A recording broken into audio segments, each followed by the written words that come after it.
Hey folks, you're with Pear City Gym, and I wanted to extend a warm welcome to you. Thanks for stopping by. In the last design video I did, we reinvented Rotom and came up with a pretty fun new spin on the concept of Ghost in the Shell. At least I thought it was pretty fun. Hopefully you did too. Anyway, this time we're going to look at a more orthodox starting point for a region's Pokedex. The starters. Specifically the Pokemon who's always at number 1 on any self-respecting Pokedex, the grass starter. So my region's going to be based on the place that I live, which is Southern California, and the general surrounding areas. There's a lot of amazing desert wilderness out here, and I absolutely love it. I'm really looking forward to creating a fictional facsimile of it and populating it with Pokemon. And this Pokemon is going to be based on one of my favorite groups of animals. Those desert lizards who have overcome the extreme heat to live here. Mostly we see the blue-bellied or western fence lizards out here, and they're a lot of fun to watch. The area used to be home to a wider variety of reptiles, but some of those are becoming harder to find, like alligator lizards, and the subject of today's Pokemon, the horned devil, or horned toad. Living in the desert and eating mostly native ants, these lizards are chonky boys with wide, flat bodies, big, flat heads, and scales that prevent moisture loss by turning into hard spikes. Know what else has sharp spikes? Cacti. Know what else lives in the desert? Cacti. Know what I'm doing? Probably. I'm gonna make a cacti lizard to populate those deserts that still exist outside the areas of intense human habitation. Anyway, let's head over to the lab and talk design. So, my initial concept was more like a desert tortoise than a lizard. I veered off from that path honestly because I didn't want to tread on Turtwig's toes, being as it's already a grass starter based on a tortoise. It's also one of my favorite starters, so I can admit that after doodling concepts for a bit, my mind was headed down the same design path that Turtwig occupies. We all gravitate towards our favorites, so this isn't surprising. Before I wound up making a regional variant, however, I switched gears and started looking at lizards. Mostly horned toads, but a couple of other similarly shaped creatures too, like Australia's bearded dragon, which are actually really popular pets out here. The first stage design was actually a pretty quick one for me. I won't bore you with all of my notes and sketches, but here are the main stops along the way to getting it where I wanted it to be. Also, my wife doodled a couple of concepts based on my initial idea, and I incorporated a few of those features throughout. I personally like it when a starter has a bit of personality plugged in. Sobble being a crybaby, Totodile being hyperactive, Pikachu being curious and refusing to go inside his Pokeball, that kind of stuff. I know there's a school of thought out there that says the starter should be kind of like a blank canvas, much like the player character and how they're pretty non-verbal. The idea being we should be able to imprint on it and use our imagination to create the personality of our team from the ground up. And I get it, but I'm not a fan. These are characters in their own right that you're journeying with. Imagine if your friends in real life were blank slates just waiting for you to imprint a personality on them from your own imagination. Sounds kind of like the Stepford Wives, right? That's no fun. So, my grass starter is a bit of a trickster. The kind of kid who waits around a corner when they know you're coming so they can jump out and startle you. This little lizard has a pretty juvenile sense of humor, but it's all in good fun and without any ill intent. I wanted to get that across in the facial expression and body language. He looks like he's about to reach out and untie your shoelace, or maybe shake up your can of soda. Prickly pear cacti, which this first stage is based on, have an interesting quality to their skin where they tend to look cool blue from a distance or from the side. But up close and in bright light, they are a warmer green, giving this impression of dual-toned leaves.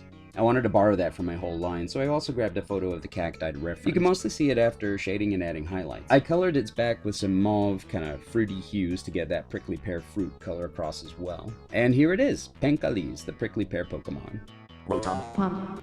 Pancalis are known to be the pranksters of the desert. They will jump from behind rocks to spook both trainers and wild Pokemon.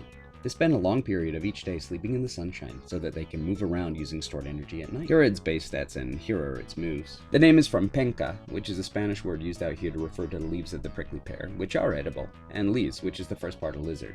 It also has the letters P, A, and L in it in order because, you know, this little critter is your pal. I had to start his name off with P as well because prickly pear Pokemon prankster pal.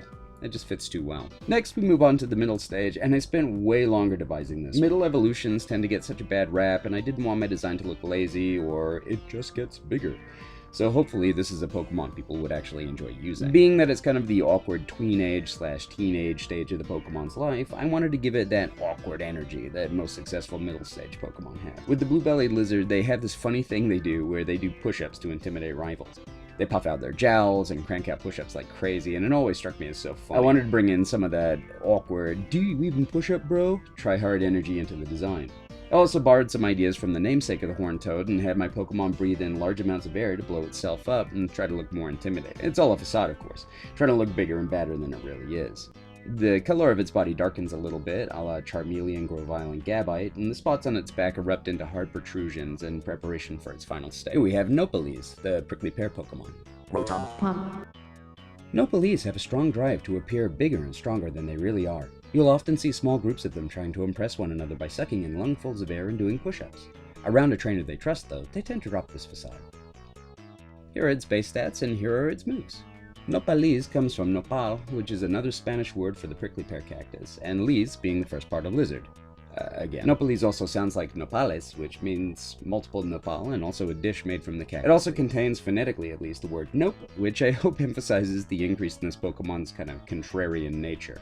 You have to work hard to gain its trust and have it let down that huffing and puffing front it's built up. And then we come to the final stage.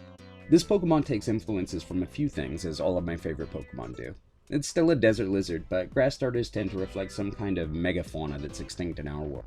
I wanted to incorporate some of that into the design as well, and what better idea to borrow than one of the classic dinosaurs, Stegosaurus. It's got bony plates, a cool tail, and a lot of that, hey, you should probably back off because I can and will mess you up if I have to vibe to it. Its large, flat or club-like tail is grown longer and whip-like, and the thagomizer on the end is the shape of a cigar of cactus. The plates on its back look a lot like tombstones, don't they? Must be why this beastie is a grass rock type in its final evolution. One of my inspirations for this was the cemetery out at Good Springs. Sound familiar? If you played Fallout New Vegas, it might ring a bell, but did you know that it's based on a real place with a real cemetery in Nevada?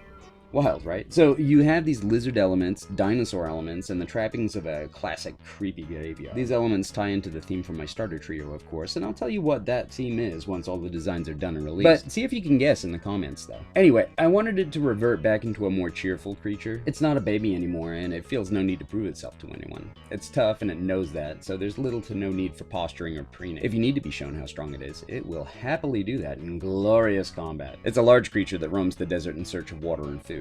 What it can't get from the sunlight anyway. It has become a Graveles, a Toon Bloom Pokemon.